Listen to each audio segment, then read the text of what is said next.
On my first day of middle school in my English class, my teacher asked for proper introduction by having everyone tell their name and what they want to grow up to be. I really wanted to say something cool like all the other kids, like a banker or an athlete or even sanitation engineer, which is just a fancy term for garbage collector.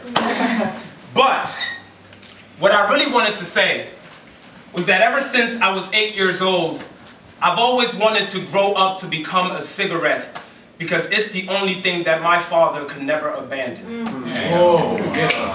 I was always afraid of smoking cigarettes because I was afraid of finding a father figure inside a pack of Marlboros for as long as I can remember.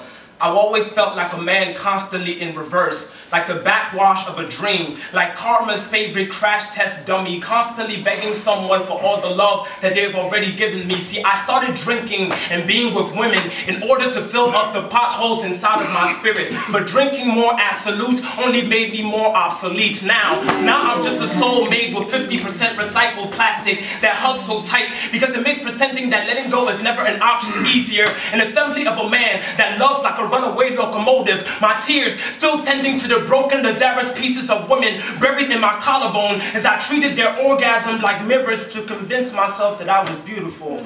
Wow. When I was 13, I first started building train tracks on my stomach, some on thighs, to all the parts of me that I wish I could forget, but that only made me more of a swollen, dirty pile of remorse, a shotgun shell inside a waiting room of catastrophe, with a fiendish appetite for earthquakes at the dripping enjambment of a woman. The earth shifts between my teeth and usually never returns the same. Misshapen planets have always tasted better to me. There is no gravity to my will, only cadence from poetry, a vulgar smile stitched to a sense of humor, hiding the boy with the skin of a scarecrow because it's the only way that his corny heart can ward off the birds and the bees. The only thing that my father ever passed me, is this uncanny ability to hurt the people that we love the most. In a split second, I lost the only woman that I ever truly loved. The very next year, at a random doctor's visit, I found out that I was alcohol intolerant. I've drunk so much over the years that liquor has become poisonous to my blood, so my very next shot could very well be my last.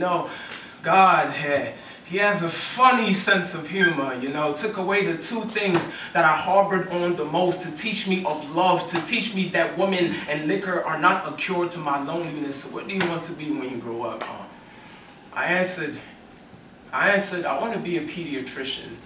One that helps save and heal children, starting with the one within myself. But who would have known in the 15 years it took to write this poem that I would have made a stethoscope out of a microphone, write poems out like daily prescriptions, and turn the stage into a patient room for the healing to start within. Because when you are on the path of searching for the divine in yourself, you're often led to the harsh realization that you've been more Rick James than First James, with built-in fire escapes inside of your bones. For all the times that you want to escape from the blaze inside of yourself, you know what? I used to want to grow up to become a cigarette. Made sense because I'm a cancer, but there's no chemotherapy to my astronomy. I radiate as a magnanimous collage of comic books, plantains, and electric sound, as a sun that is afraid to shine, but always willing to give all of his light to save anyone's sunset, which is all but the excruciating reality that I do not want to die alone and only be remembered as a small escape with a slow burning pulse, kind of like a cigarette. Nice.